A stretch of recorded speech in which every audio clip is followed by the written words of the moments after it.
قل للمؤمنین یغضوا من ابصارهم ویحفظوا فروجهم ذلك ازکی لهم ان اللہ خبیر بما یصنعون۔ اے میرے حبیب، ایمان والے مردوں سے پہلے آپ کہہ دیں اپنی نگاہوں کو پست رکھا کریں، ذالک ازکی لہم، اس سے ان کو پاکیزگی ملے گی، ان اللہ خبیر بما یصنعون، بے شک اللہ کو سب خبر ہے جو یہ لوگ کر رہے ہیں۔ اس کے بعد کہا وَقُلْ لِلْمُؤْمِنَاتِ، مومن عورتوں سے بھی کہہ دیں کہ اپنی نگاہوں کو پست رکھا کریں۔ والحافظین فروجہم والحافظات والذاکرین اللہ کثیرا والذاکرات، وہ مرد جو اپنی شرمگاہوں کی حفاظت کرتے ہیں، پہلے مردوں کا تذکرہ، اور وہ عورتیں جو اپنی شرمگاہوں کی حفاظت کرتی ہیں، وہ مرد جو ذکر الہی میں رہتے ہیں، وہ عورتیں جو ذکر الہی میں رہتی ہیں، اللہ نے ان کی زندگی کے سب گناہوں کو معاف کر دیا ہے اور ان کے لیے اجر عظیم تیار کر رکھا ہے۔ ہم یہ سمجھتے ہی نہیں کہ اپنے بیٹوں کو یہ تعلیم دیں۔ حیا کے حوالے سے یہ بنیادی بات ذہن میں رکھیے، بیٹوں کو پہلے حیا سکھائیں، بیٹوں کو سکھائیں گے تو بیٹیوں کی عزتیں خود ہی محفوظ ہو جائیں گی۔ ان کو بتائیں عزت کیا ہوتی ہے، عفت کیا ہوتی ہے، عصمت کیا ہوتی ہے۔ یہ گلیوں میں، چوکوں میں، چوراہوں میں، کالجز کے گیٹوں پہ، اور جتنے بھی گرلز کالجز ہیں، یونیورسٹیز ہیں، ان کے ویمن کیمپس کے سامنے کھڑے ہو کے گھورنے والے میرے اور آپ کے اور اس معاشرے کے بیٹے ہی ہوتے ہیں۔ ہم اس کی اساسیت کو سمجھتے ہی نہیں۔ حیا مرد کے لیے، حیا عورت کے لیے، حیا بیٹے کے لیے، حیا بیٹی کے لیے، عفت مرد کے لیے، عفت عورت کے لیے، عزت مرد کی محفوظ رہے، عزت عورت کی محفوظ رہے۔ اسی لیے شریعت اسلامیہ مرد کی عزت کو، عورت کی عزت کو یکساں طور پر اس قدر اہمیت دیتی ہے۔ شریعت اسلامیہ کہ قذف اور بہتان لگانا پاک دامن عورتوں پر بھی منع ہے اور پاک دامن مردوں پر بھی منع ہے۔ وہ آپ کے لاہور کالج کا ایک پروفیسر ہی تھا نا، جو شرم و حیا کی وجہ سے بہتان کو برداشت نہ کرتے ہوئے، وہ آپ کے ایم اے او کالج کا پروفیسر، جس کے اوپر ایک بیٹی نے، ایک بچی نے، ایک سٹوڈنٹ نے الزام لگایا، اور وہ گھر میں جاتا ہے تو شرم محسوس کرتا ہے، ماں کے پاس جاتا ہے شرم محسوس کرتا ہے، بیٹیوں کے پاس جاتا ہے شرم محسوس کرتا ہے، بیوی کے پاس جاتا ہے شرم محسوس کرتا ہے۔ مرد کی عزت، مرد کی عفت، مرد کی عصمت اسلامی معاشرے کے اندر وہ بھی اس قدر حساس ہوتی ہے، بیچارے کی جب شکایت پوری نہیں کی جاتی ہے اس کے لیے جائز نہیں۔ لیکن میں اتنا ضرور بتانا چاہتا ہوں کہ مردوں کو بھی اپنی عزت کے حوالے سے اس قدر حساس ہونا چاہیے، اور بعض دفعہ ہوتے ہیں کہ بیچارہ خودکشی کر کے زندگی سے جان چھڑا لیتا ہے۔ بہتان دونوں پر لگانا جائز نہیں۔ بہت بنیادی غلط فہمی ہی یہ ہے کہ ہماری بیٹیاں گلیوں، چوکوں، چوراہوں، سکول، کالجز میں جاتی ہیں تو ہمارے دل دھڑکتے رہتے ہیں، دھڑکتے رہتے ہیں۔ اللہ میری بیٹی کو سلامت واپس بھیجنا۔ جب ہمارے بیٹے جاتے ہیں دل پھر بھی دھڑکنے چاہیے، اللہ میرے بیٹے کو پاک دامن واپس بھیجنا، پاک دامن واپس بھیجنا۔ سب سے پہلی فکر یہ پیدا کریں، اپنے بیٹوں کو بتائیں حیا کیا ہوتا ہے، نوجوان بیٹوں کو بتائیں حیا کیا ہوتا ہے۔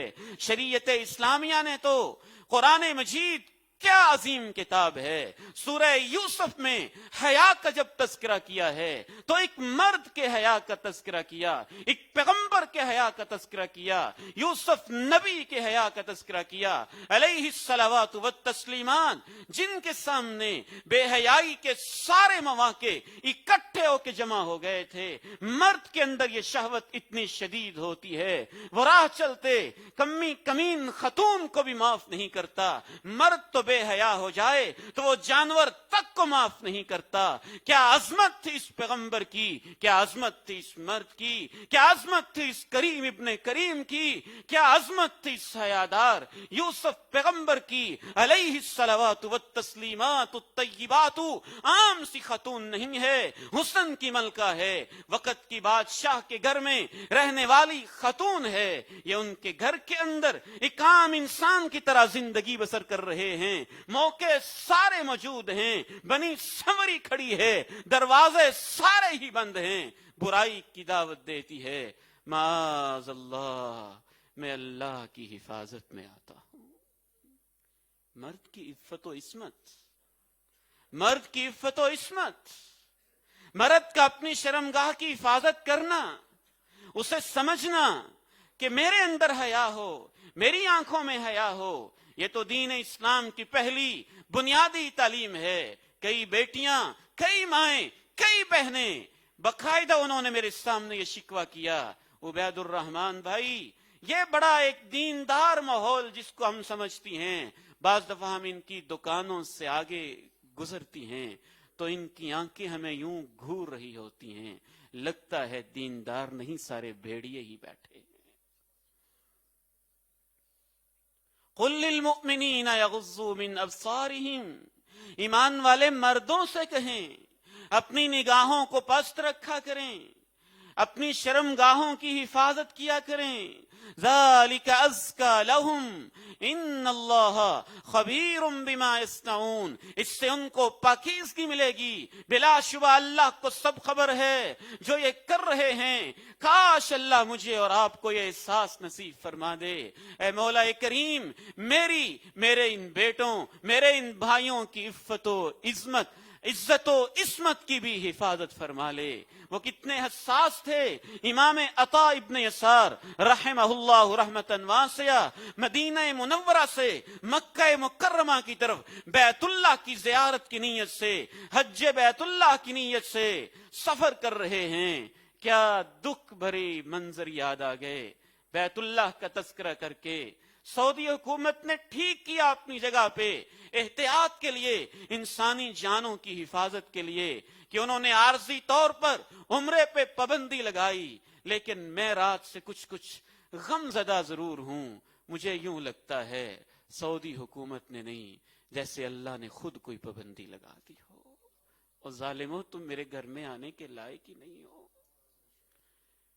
مجھے تو یوں محسوس ہوتا ہے کہیں ایسا نہ ہو جو امن کی جگہ تھی, جو محبت کی جگہ تھی, جہاں سے شفائیں ملنی تھیں, جہاں سے آزمائشیں ٹلنی تھیں, رب تعالیٰ نامعلوم اس 21ویں صدی کے بے حیا لوگوں پہ کس قدر ناراض ہیں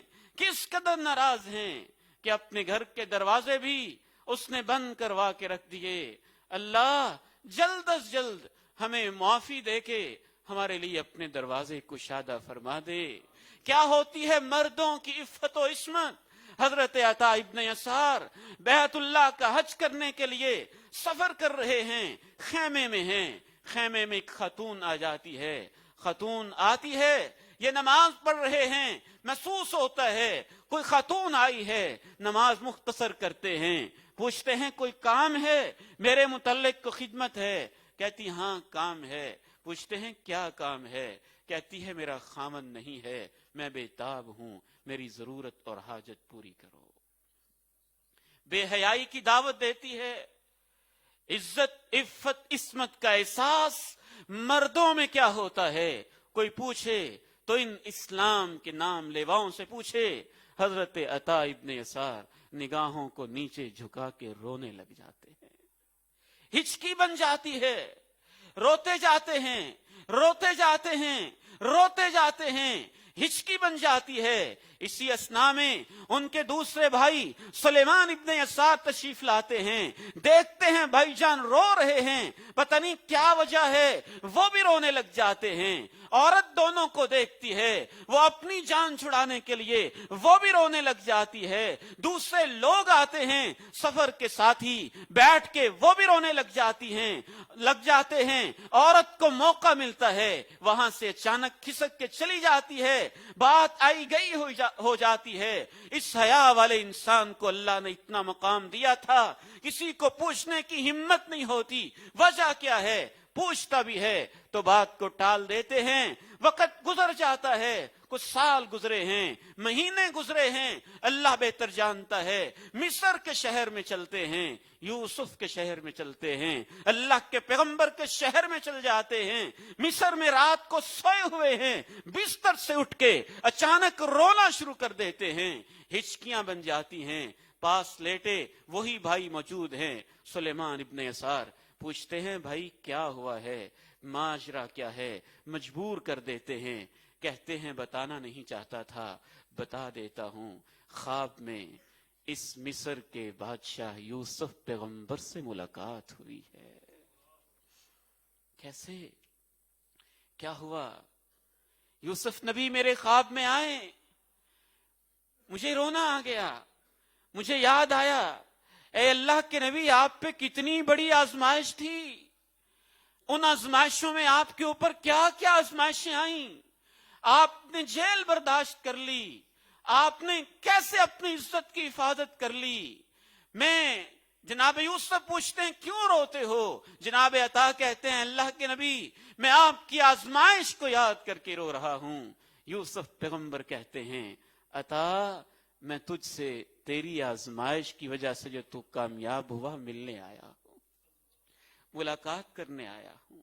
یہ اللہ فرشتوں کے ذریعے نہ جانے کیسے فوت شدہ انسانوں کی کو کس انداز میں بھیج دیتا ہے، روحیں تو دنیا میں آنے سے رہیں، نہ جانے ان کی شکل میں کسی فرشتے کو بھیج دیتا ہے، نہ جانے کس انداز میں ان کو بھیج دیتا ہے۔ بہرحال یہ حقیقت ہے کہ بعض دفعہ فوت شدہ لوگ بھی بڑی پتے کی باتیں، عظمت کی باتیں بتا کے رخصت ہو جاتے ہیں۔ اپنی عفت و عصمت کی حفاظت کیا ہوتی ہے، بنیادی پوائنٹ یہ سمجھ لیجئے، بیٹوں کو حیا سکھائیں، ان کو شرم سکھائیں، ان کو اپنی عزتوں کی حفاظت سکھائیں، ان کو بھی بتائیں، بیٹیوں کو بھی بتائیں، بالترتیب بتائیں۔ سب سے پہلی تعلیم جو ہم نے اپنے بیٹوں کو دینی ہے، بیٹیوں کو دینی ہے، حیا کے حوالے سے وہ اپنی آنکھوں میں حیا پیدا کریں، آنکھوں میں حیا پیدا کریں۔ سابقہ ادوار میں آنکھوں کا حیا یہ ہوتا تھا کہ آپ گلی میں، چوک میں، چوراہے میں، بازار میں گئے ہیں، نگاہوں کو پست کر لیں، غیر محرم پہ نظر نہ پڑے، وہ بھی آج بدرجہ اتم موجود ہے، لیکن اس دور میں آنکھوں میں حیا پیدا کرنا اور مشکل بنا دیا گیا ہے۔ لاہور کے چوکوں چوراہوں میں ننگی اور گندی لگی ہوئی LCDs اور قدِ آدم کے بڑے بڑے بے حیائی کی عکاسی کرتے ہوئے بورڈز، یوٹیوب کے چینلز اور فیس بک پہ اچانک سامنے آ جانے والی تصویریں، انٹرنیٹ کی براؤزنگ اور گوگل کے سرچ انجنز پہ اچانک سامنے آ جانے والے برہنہ بے حیا اور گندے مناظر، بیٹوں کو سمجھائیں، بیٹیوں کو سمجھائیں نگاہوں کا حیا کیا ہوتا ہے، ان کو سمجھائیں اے میرے بیٹے، اے میری بیٹی، ان تصویروں کو دیکھنا یا چوکوں چراہوں میں لوگوں کی عزتوں کو گھورنا جب کوئی دیکھتا ہے تو تمہارے نامہ اعمال میں آنکھوں کا زنا لکھا جاتا ہے۔ قل للمؤمنین یغضوا من ابصارهم ويحفظوا فروجهم قل للمؤمنات یغضضن من ابصارهن ويحفظن فروجهن۔ بیٹوں کو سکھائیں حیا کیا ہوتا ہے۔ یہ چھوٹی چھوٹی عمر کے بچے، 4 سال کے 5 سال کے بچے، ان کی گیمز کے اندر بے حیائیاں، ان کے ٹیبز کے اندر بے حیائیاں، ان کے لیپ ٹاپس کے اندر بے حیائیاں، ان کی براؤزنگ کے اندر بے حیائیاں۔ میں کتنا فکر مند ہوں، آپ کتنے فکر مند ہیں۔ سچی بات تو یہ ہے کبھی کبھی بستر پہ لیٹے رات کو نیند نہیں آتی، اللہ ہمارے ان بیٹوں کی حفاظت فرما لے، اللہ ہمارے ان بچوں کی حفاظت فرما لے۔ یہ کتنی آزمائشوں میں ہیں، یہ کتنی آزمائشوں میں ہیں، ان کے سامنے کیا کیا آزمائشیں ہیں، کیا کیا آزمائشیں، کیا کیا امتحانات ہیں۔ سب سے پہلی بنیادی تعلیم نگاہوں کی حیا، نگاہوں میں حیا، آنکھوں میں حیا، مردوں کے لیے، عورتوں کے لیے۔ ہماری بیٹیاں، ہماری بچیاں، قوم کی یہ بچیاں حیا کے جنازے اس قدر نکل چکے ہیں، جنہوں نے حیا سکھانا تھا وہ خود بے حیائی پہ مبنی ڈرامے اکٹھے بیٹھ کے دیکھ رہے ہیں۔ جس باپ سے توقع تھی یہ حیا سکھائے گا، وہی تو اپنی بیٹی کی تعریف کر رہا ہے کہ فیس بک پہ تیری تصویر بہت اچھی لگ رہی تھی۔ وہی بھائی تو اس کو داد دے رہا ہے جس نے اس کو حیا کی تعلیم دینی تھی، وہی تو اس کی سیلفیوں کو شیئر کر رہا ہے، وہی تو اپنے شادی بیاہ کے فنکشن میں اس کو بے حیا دیکھ کے غیرت سے محروم نظر آ رہا ہے۔ قل للمؤمنین یغضوا من ابصارہم ویحفظوا فروجہم ذالک ازکی لہم۔ آنکھوں میں حیا، نگاہوں میں حیا، ہر طرح سے نگاہوں میں حیا، کسی کے گھر میں جاتے ہوئے حیا، گھر کا دروازہ کھٹکھٹاتے ہوئے حیا۔ کیا عظیم ہے یہ دین۔ کبھی سورہ نور کو پڑھ کے تو دیکھیے، سورہ احزاب کو پڑھ کے تو دیکھیے، قرآن کے اوراق کو اٹھا کے تو دیکھیے، نگاہوں میں حیا اس قدر قیمتی ہے۔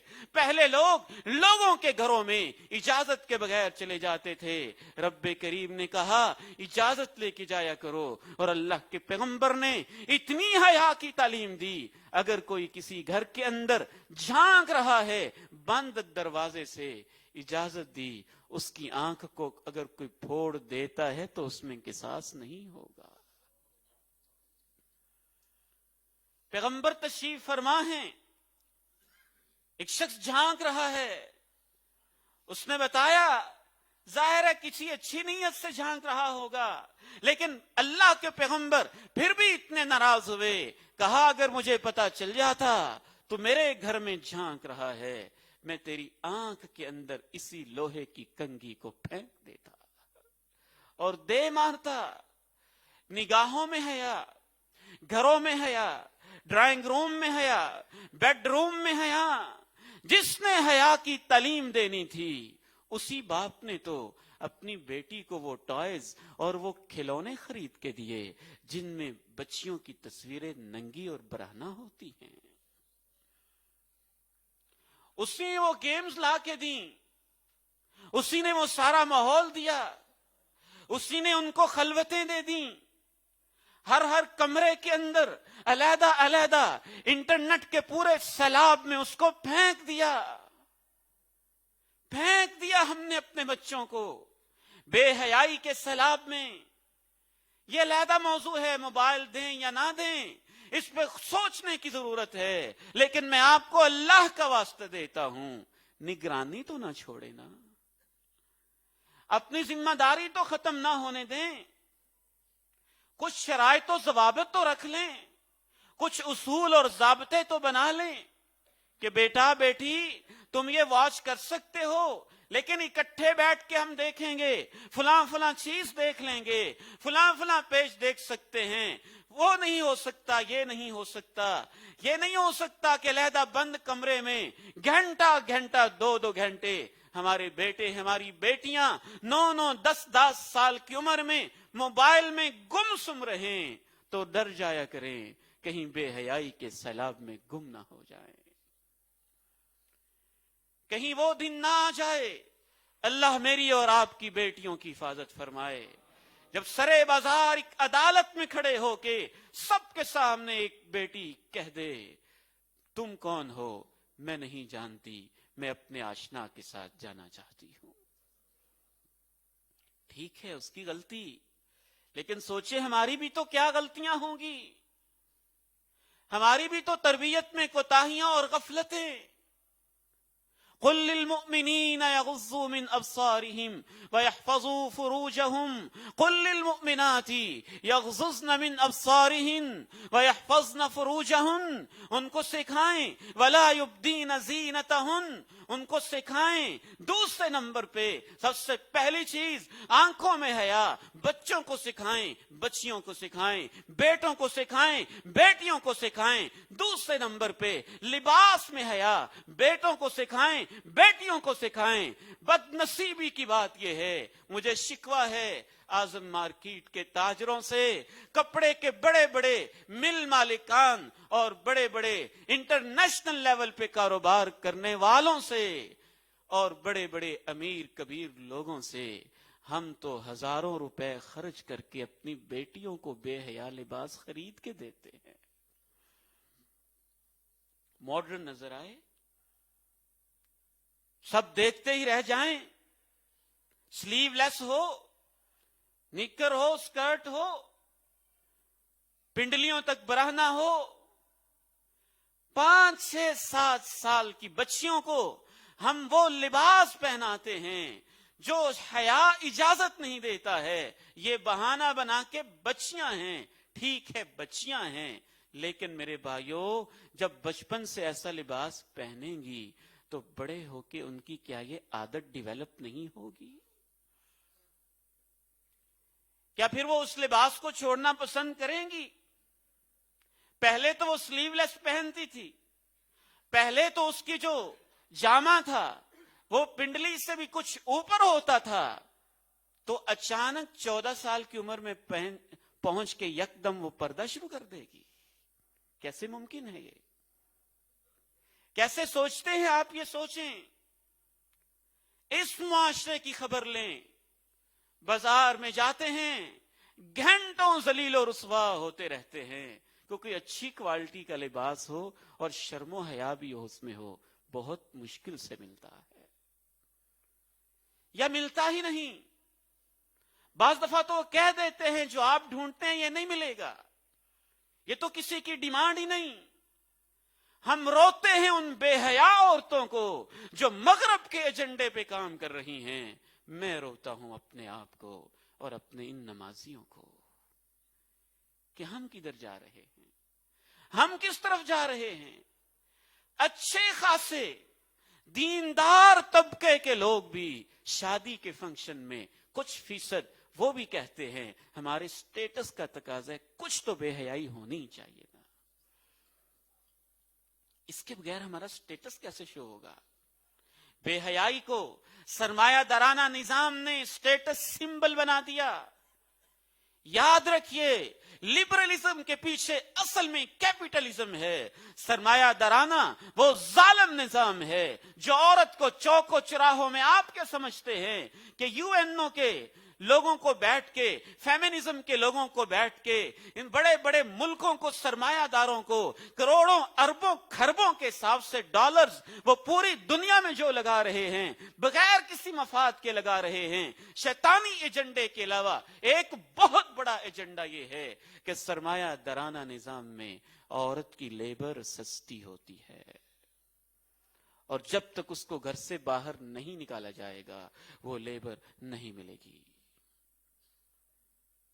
یہ نکالنا ان کی معاشی ضرورت ہے جس کے لیے وہ عورت کو گھر سے باہر ہر صورت نکالنا چاہتے ہیں، لیکن ہماری ان معصوم بچیوں کو، ہماری ان معصوم بیٹیوں کو رنگ کوئی اور دیتے ہیں۔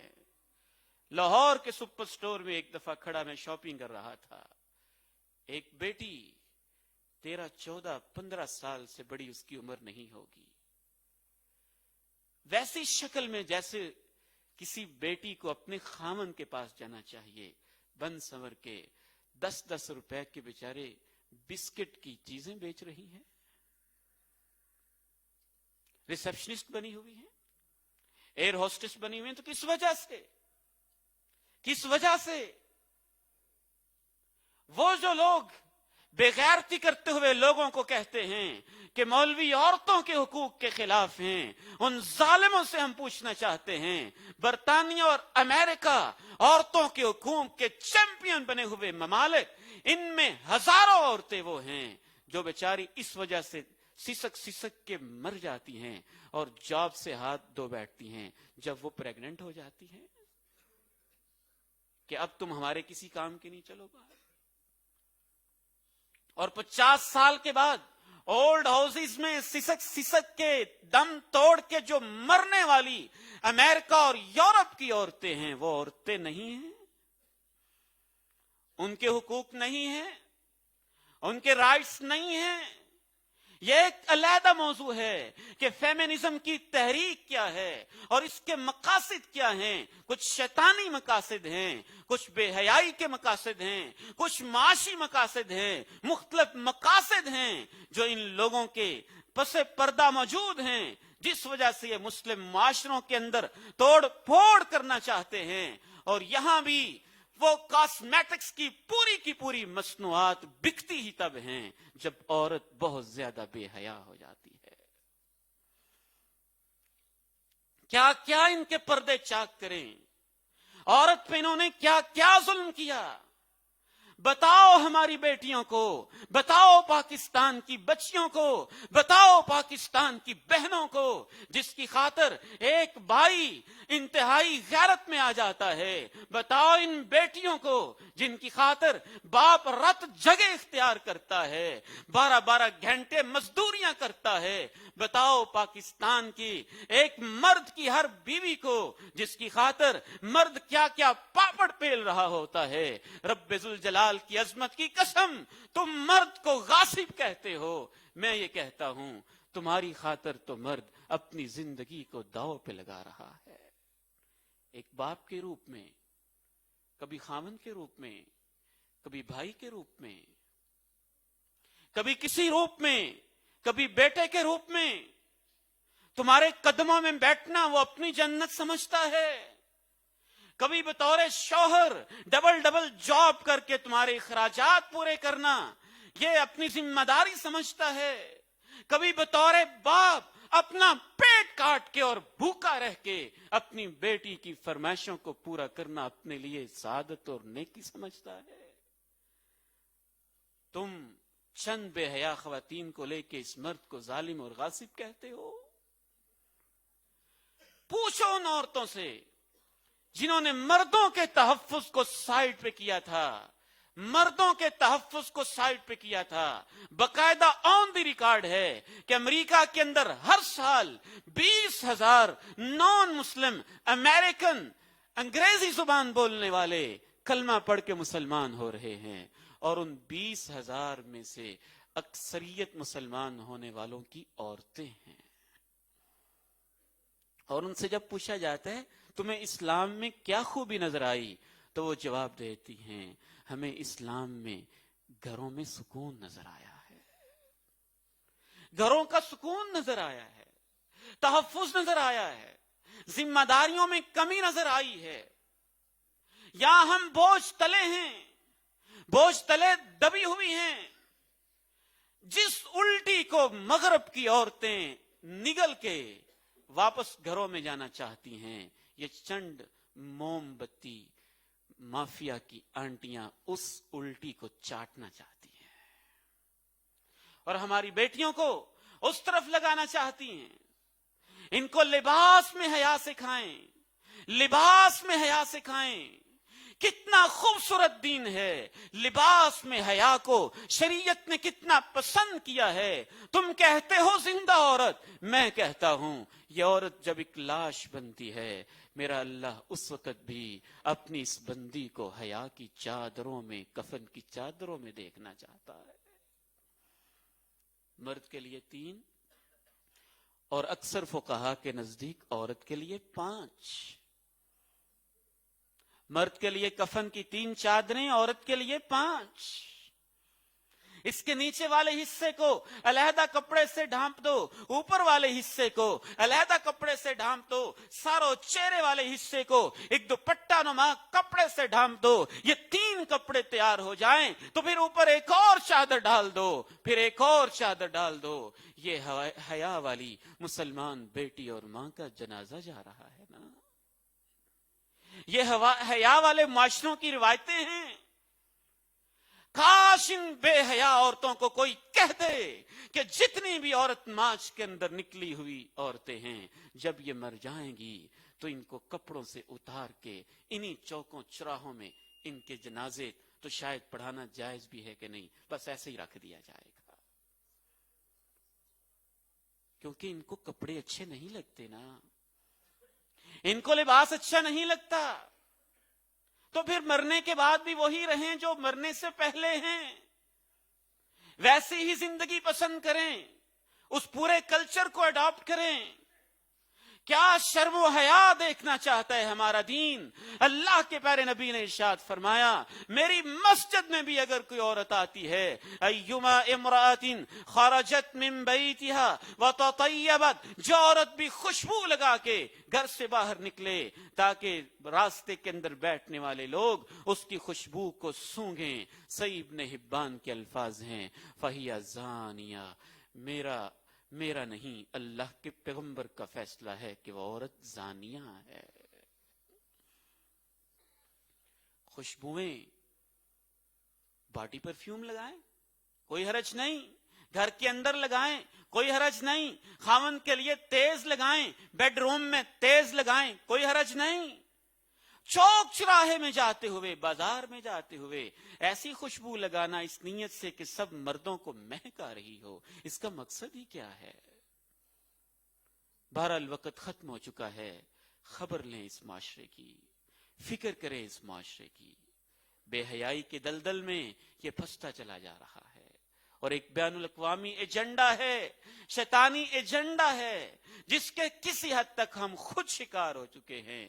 جنہوں نے حیا کی تعلیم دینی تھی وہ خود شکار ہو چکے ہیں۔ صرف یہی نہیں کہ بے حیائی سے کوئی معمولی سا مسئلہ ہوتا ہے، ایسی خطرناک چیز ہے، دنیا میں بھی اللہ نے کہا بے حیائی سے عذاب آتے ہیں، آخرت میں بھی عذاب آتے ہیں۔ وبائی امراض کی سب سے بنیادی وجہ شریعت کی روشنی میں بے حیائی ہوتی ہے۔ جب بھی کسی قوم میں بے حیائی پھیل جاتی ہے، حتیٰ کہ چوکوں چراہوں میں اس کا اعلان کرنے لگتے ہیں، اللہ کے پیارے نبی نے فرمایا پھر ان میں وبائی امراض، طاعون پھیلتا ہے، اور وہ دردیں جو ان کے بزرگوں کو کبھی نہیں ہوئی تھی۔ اللہ تعالیٰ میری اور آپ کی رہنمائی کے اسباب پیدا فرمائے، ہماری آنکھوں میں لباس میں حیا پیدا فرمائے۔ وآخر دعوانا ان الحمد للہ رب العالمین۔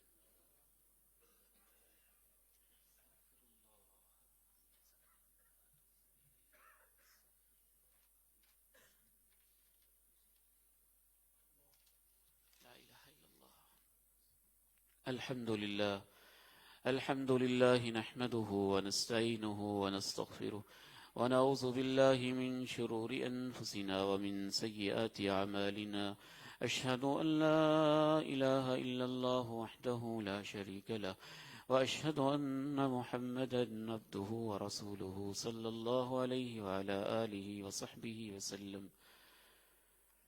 حضرات، ایک اعلان تو یہ ہے کہ قاری عبدالسلام عزیزی صاحب، ان کا ادارہ ہے معہد القرآن، 5 چیمبرلین روڈ، موچی دروازہ، وہاں عالمی تجوید و قرات کانفرنس 9 مارچ کو منعقد ہو رہی ہے، اس سوموار کو۔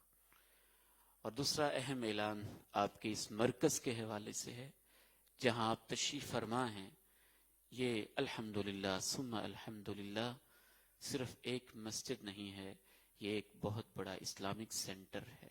الحمدللہ دعوت کا، تربیت کا، تلاوت کا، تجوید کا، قرات کا، واعظ کا، نصیحت کا، علوم اسلامیہ کا، تفسیر قرآن کا، علوم حدیث کا، اللہ اسے قیامت تک آباد رکھے۔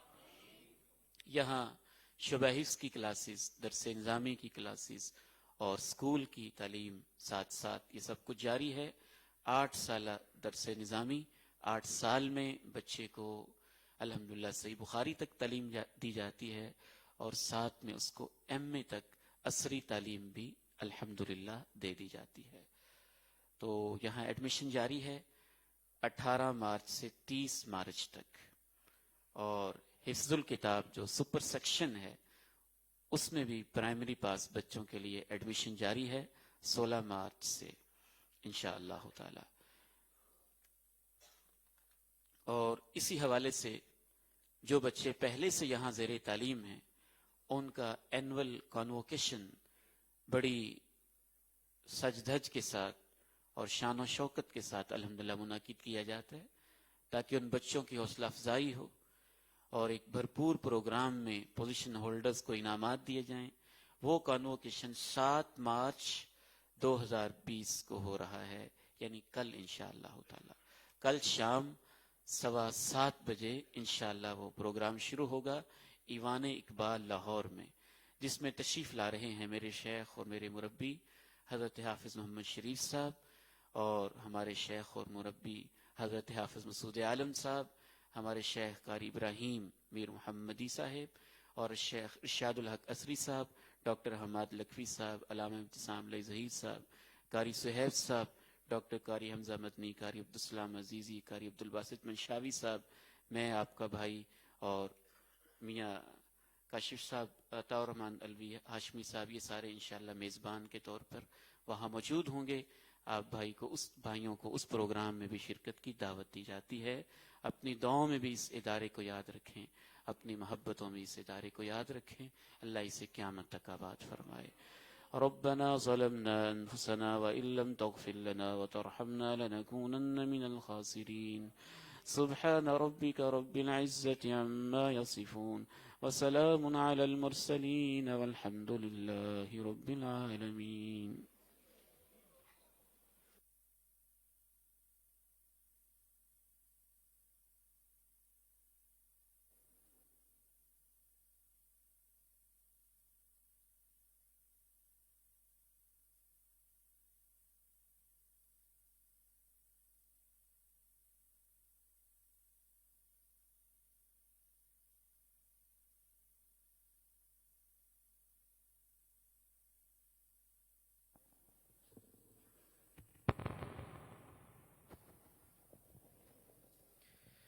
الله أكبر الله أكبر أشهد أن لا إله إلا الله أشهد أن محمد رسول الله حي على الصلاة حي على الفلاح قد قامت الصلاة قد قامت الصلاة الله أكبر الله أكبر لا إله إلا الله.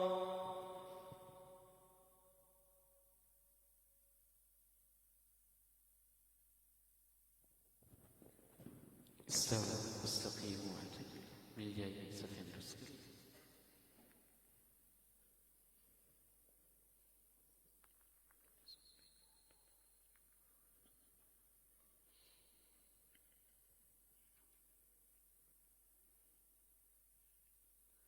اللہ اکبر.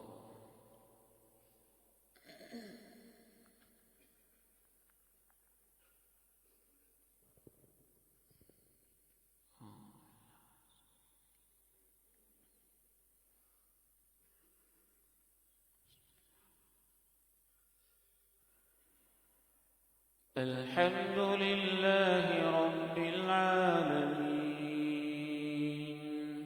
الرحمن الرحيم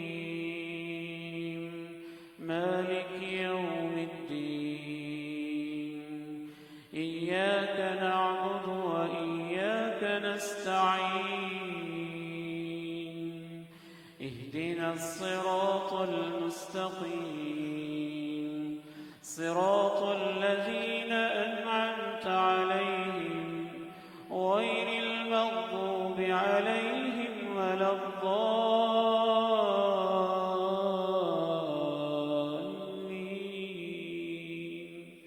آمين.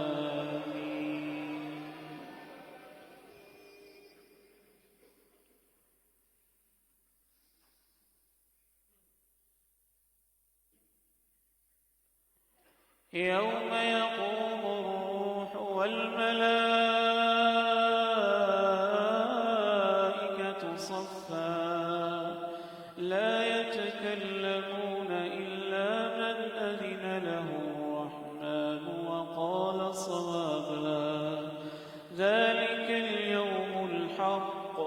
فمن شاء اتخذ إلى ربه مآبا إنا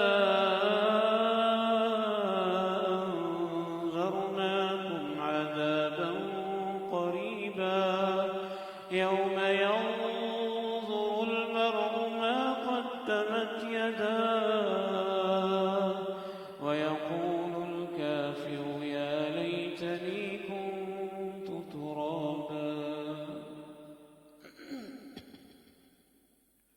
الله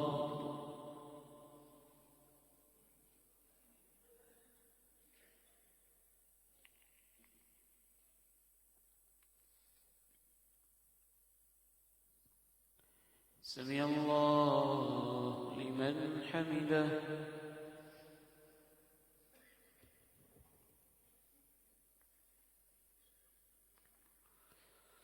الله أكبر.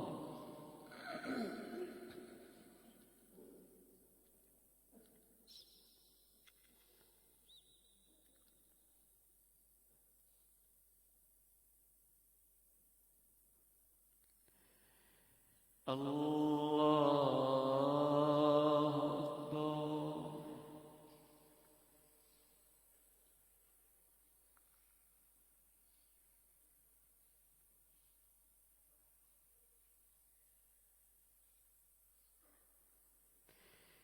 الله أكبر.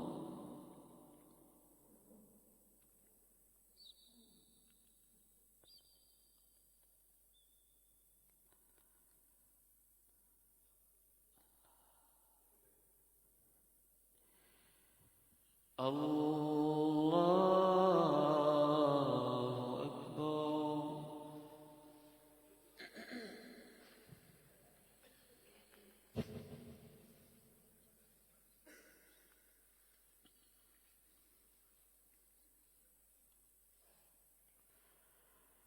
الحمد لله رب العالمين الرحمن الرحيم مالك يوم الدين إياك نعبد وإياك نستعين اهدنا الصراط المستقيم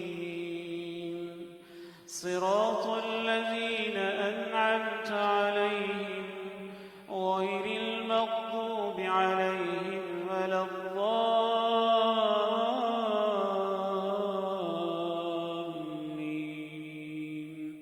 آمين.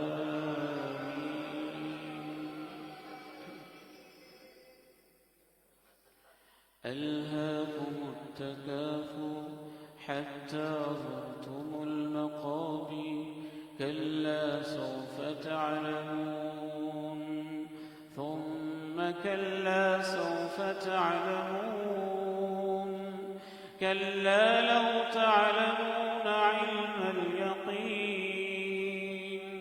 لترون الجحيم ثم لترونها عين اليقين ثم لترونها عين اليقين ثم لتسألن يومئذ عن النعيم.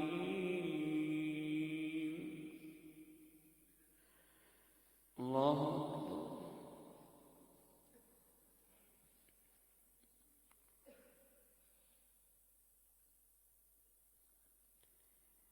سمع الله لمن حمده.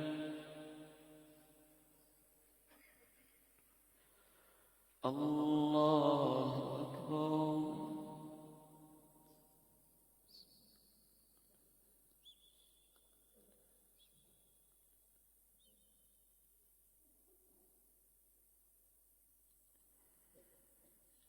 الله أكبر.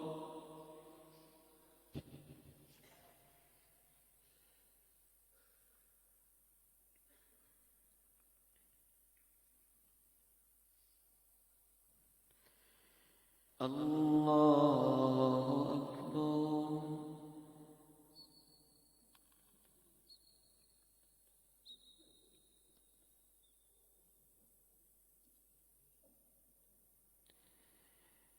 اللہ اکبر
السلام علیکم ورحمۃ اللہ السلام علیکم ورحمۃ اللہ